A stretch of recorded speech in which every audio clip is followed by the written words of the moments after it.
Price Lord. ஒரு வண்டி வேகமாக போயிட்டே இருந்துச்சான். ஓகேங்களா, ஒரு பெரிய லாரின்னு வச்சுக்கோங்களேன்.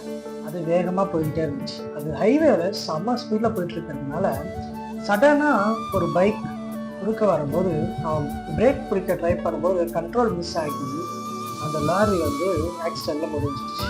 அதனால் எதிர்க்க வந்த வண்டிக்கும் ஒரு பெரிய ஆக்சிடெண்ட் ஆகிடுச்சு. ஒருவேளை அவங்க பொறுமையாக வந்திருந்தாங்க அப்படின்னா ஒருவேளை அங்கே ஆக்சிடெண்ட் இல்லாமலாம் இருந்திருக்கலாம், இல்லை அடி கொஞ்சம் கம்மியாகவும் இருந்திருக்கலாம். நம்ம பொறுமையாக போயிருந்தால் சில ஆக்சிடென்ட்ஸை நம்ம வந்து தவிர்த்துருக்கலாம் இல்லையா? நம்ம லைஃப்லேயும் அப்படிதான். நம்ம வந்து நிறைய காரியத்தை உடனே நம்ம டிசிஷன் எடுத்துறோம், நிறைய விஷயத்த நம்ம உடனே செஞ்சிடணும்னு நினைக்கிறோம். அப்படிதான் நம்ம நினைக்கிறோம், இது உடனே நடந்துடணும், இது உடனே செஞ்சிடணும், நான் இதை உடனே பேசிடணும், டக்குன்னு நம்மளுக்குள்ள வரதை நான் உடனே பேசிடணும் அப்படின்னு நினைக்கிறோம். ஆனால் நம்ம வாழ்க்கையில் அதனால ஒரு பெரிய ஆக்சிடென்ட் ஏற்படும். அது நம்ம வேலை ஸ்தலத்துலேயா இருக்கலாம், நம்ம ரிலேஷன்ஷிப்லேயா இருக்கலாம், நம்ம சுற்றி இருக்கிறவர்கள் இடத்துலையா இருக்கலாம். ஏதோ ஒரு இடத்துல முக்கியமாக நம்ம எடுக்க வேண்டிய டிசிஷன்ஸ் எல்லாமே நம்ம என்ன பண்ணிடுறோம், அவசரப்பட்டு பேசிடணும், அவசரப்பட்டு எடுத்துடணும், அவசரப்பட்டு போயிடணும். இந்த மாதிரி வேக வேகமாக நம்ம என்ன பண்ணிடுறோம், செஞ்சிடணும். ஆனால் ஒரு வேளை யோசிச்சு பாருங்க, அந்த வேன் அந்த வந்து லாரி வந்து கொஞ்சம் பொறுமையாக வந்துடுச்சு அப்படின்னா அந்த ஆக்சிடென்ட் அங்கே தவிர்த்துருக்காங்க. நம்ம வாழ்க்கையில அப்படிதான். நம்ம எடுக்க போகிற டிசிஷன்ஸை நம்ம யோசிச்சு நிதானிச்சு நம்ம எடுத்தோம் அப்படின்னா அது நம்மளுக்கு ரொம்ப பெனிஃபிட்டாக இருக்கும். அது நம்ம வேலை ஸ்தலத்துலையும் ரிலேஷன்ஷிப்லையும் என்ன பண்ணலாம், அது ரொம்ப பெனிஃபிட்டாக இருக்கும். நம்ம உடனே முடிவெடுக்காம, எனக்கு உடனே நடந்துடணும்னு நினைக்காம, எனக்கு உடனே நான் இதை பேசுகிறேன் அப்படின்னு சொல்லாமல் எல்லா விஷயத்துலையும் நம்ம நீடிய பொறுமையோடு நம்ம நிதானிச்சு நம்ம பேசுறதா இருக்கட்டும், செயல்லையா இருக்கட்டும், எல்லாவற்றையுமே கொஞ்சம் நம்ம யோசிச்சு செய்யும்போது முடிவு ரொம்ப ஒரு நல்லதா இருக்கும்.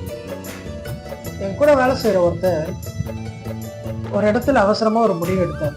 அவர் எக்ஸாம் போகிற டைம்ல சடனா அவங்க வீட்டில் ஒரு டெத்து. ஸோ அவர் கொஞ்சம் கூட யோசிக்காம டெத்தை அட்டன் பண்ணணும்னு சொல்லிட்டு டெத்தை அட்டன் பண்ணார்.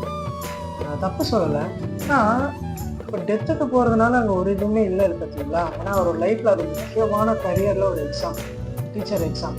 அவர் டெத்தை கொஞ்சம் இது பண்ணிட்டு அந்த எக்ஸாம் போயிட்டு அவர் வந்து முடிச்சிருந்தார் அப்படின்னா இன்னைக்கு அவர் டீச்சராக இருந்திருக்கார்.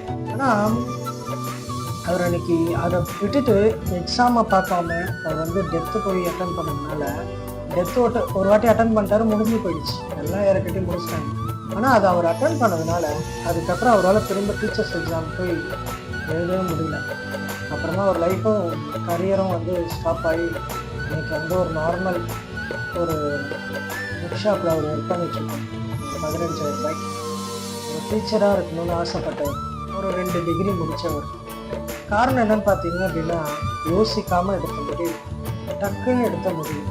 அதனால் எல்லா காரியத்திலுமே நிதானிச்சு நம்ம வந்து யோசித்து நம்ம வந்து நீடிய பொறுமையோட நம்ம வந்து செயல்படுத்துகிறத அப்படி நம்ம செய்யும்போது சில விஷயத்தில் நம்ம கரெக்டான டிசிஷன்ஸ் எடுக்கணும். அது நம்ம வாழ்க்கைக்கு ரொம்ப ஹெல்ப்ஃபுல்லாகவும் இருக்கும், ரொம்ப பிரோஜனமாகவும் இருக்கும். வசனமும் அதை தான் சொல்லுது பாருங்க. யாக்கோபு 5ஆம் அதிகாரம் 8வது வசனம், நீங்கள் நீடிய பொறுமையோடு இருந்து உங்கள் இருதயங்களை ஸ்திரப்படுத்துங்கள், கர்த்தரின் வருகை சமீபமாக இருக்கிறது அப்படின்னு இருக்கு. ஸோ நம்ம என்ன நினச்சிருக்கிறோம், சில காரியத்தில் உடனே நம்ம கோவப்பட்டு பேசுறோம், சில விஷயங்களை நம்ம உடனே செஞ்சிடறோம், நம்ம எதையுமே நம்ம யோசிக்கிறது இல்லை இல்லையா?